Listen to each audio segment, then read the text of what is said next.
In this block, we will learn the most interesting and easiest topic, Flutter block pattern.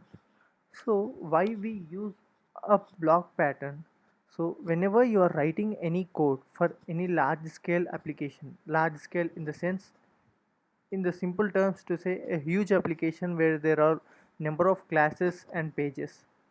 So and even more than one developer involved in the coding, so it's better practice to follow a proper architecture. Why? Because whenever you are not following any architecture and there are more than one developers, so it is very hard for a developer to read the code and make changes.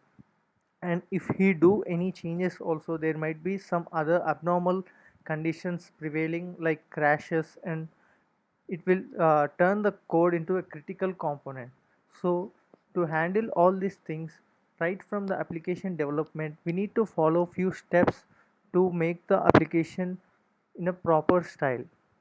So for this block pattern, we need not add any dependency here.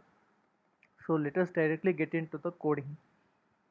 So as you can see, we start every code with the void main. So we have done the same thing. We have taken the default class extending stateless widget, and which will return a material app, inside which we have considered my home page as a class extending stateful widget here. And one more thing, if you are having any queries on stateless widget and stateful widget, do let me know in the comment section below. I will make a proper tutorial on it. Further, you can easily understand. So here we are creating a state for my home page and we are using it in coming further.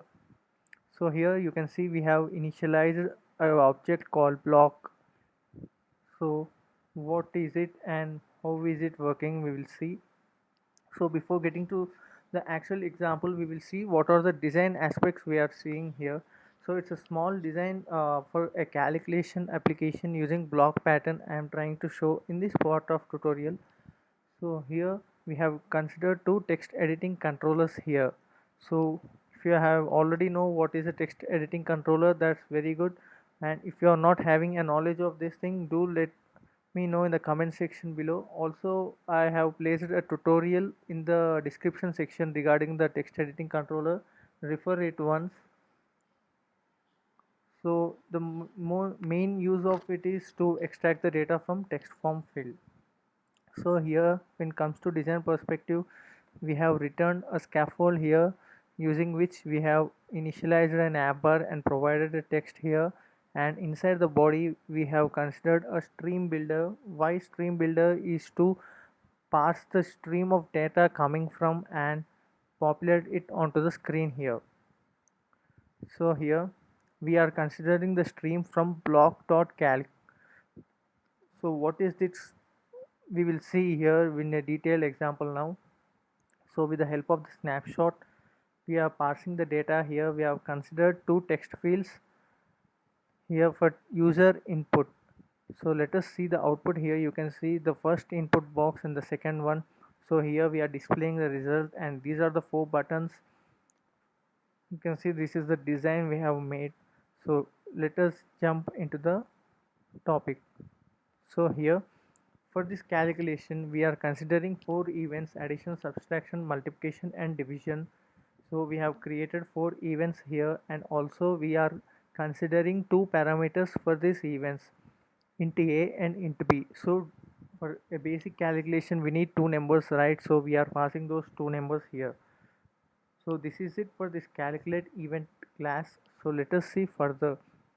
So till now what we have seen is a design for the app and the calculate event class for accepting the input from the user. So later in calc block, this particular class, we will deal with the processing of the inputs and the returning of the result here. So we have considered a result variable here. So here what is a block pattern? So block pattern, we will pass input as sync and we will get the output as a stream. So consider block pattern to be a box and we are passing inputs like we have considered here, right? Parameters a and b, these are called sync. Consider, so we are passing sync to the block and we are getting the result, that is stream here. So this calc variable object consists of the result here, and here we are passing the inputs. So using stream we pass inputs, and using stream sync we pass inputs, and using stream we get the output here. So why this particular pattern? Because as I have stated before, in the large scale applications there must be a proper architecture to be followed, that input coming and output we are fetching, right? So this particular pattern we are following because to maintain a proper flow throughout the application. So here let us see from the, for example, consider here the text field A and text field B. We have provided two controllers here to fetch the data. So whenever you press on addition button, here we are accepting the two inputs and converting them to integers, and we are providing it as a parameter to the add event here. So this particular thing, as I have said, inputs we provide in the form of sync. So here you can see we are adding it to the sync, and here we are trying to know what is the event here. If it is an addition event, we are adding here. You can find the operations here. For every event there is a different operation. So when you click on addition, we are adding two numbers. Here see the live output. I am providing the first number and the second number, and I am hitting the addition button. You can see the result is 6.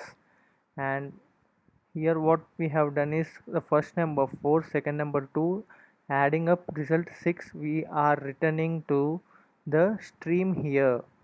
So this calc object, and here with the help of the text field we are printing out the data using snapshot. Here you can see in the stream builder we have provided the stream here, block.calc. So here this particular stream, as I am saying, we get the output from stream, so we are parsing it, and with the help of snapshot we are capturing that particular data and we are printing it on the text. So this is a simple example for making you to understand a block pattern. In a real world we use large applications, large components, so it's different. To make you understand, I have made use of this simple application.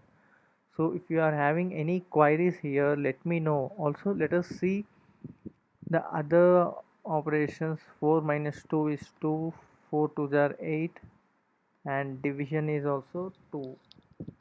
So all these events we are performing here, and also the important task is to dispose the controllers once you have worked on it. So you need to dispose them properly.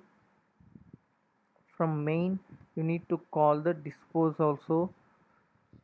So this is a very good practice to dispose the things once you use them. So this is it for this block pattern tutorial, and do follow this pattern to make a perfect application in the terms of coder practice also.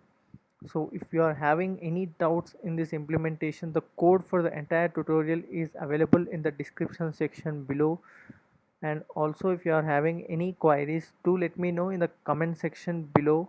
And also for more interesting tutorials, do like, share and subscribe to our channel.